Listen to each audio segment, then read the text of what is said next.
So today is day 22 and we will be doing chapter 13. I have two highlights from this chapter, starting from verse 1.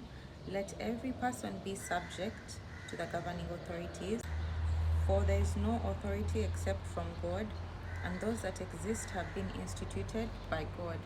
It goes on into detail to explain the fact that all authority is God given and that we ought to obey the authority that he has put in place. That portion ends in verse 7 and it says, no, let me just read from verse 6. For because of this you also pay taxes, for the authorities are ministers of God attending to this very thing. Pay to all what is owed to them. Taxes to whom taxes are owed, revenue to whom revenue is owed, respect to whom respect is owed, honor to whom honor is owed. And basically, just don't be a criminal.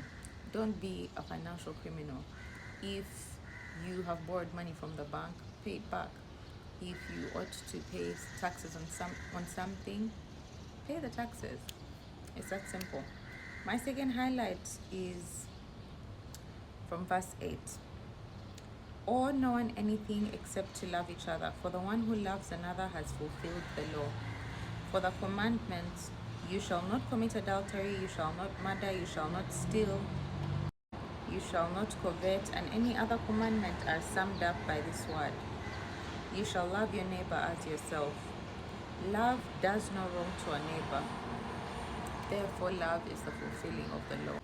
Why this is a highlight is because it's a reminder that love is very key. The reason God came and gave his life for us and decided to save us from the consequence of our own actions and our own sin is because of love. And 90%, no, actually 50% of the commandments are summed up in the commandment to love. It says, love your neighbor as you love yourself. Because if you love your neighbor, you're not going to steal from your neighbor. You're not going to covet what your neighbor has. You're not going to murder your neighbor. Like, you don't need a list of rules of things not to do your neighbor. You just know that you ought to love them, and because of that you treat them differently and you move differently. So those are my highlights for day 22.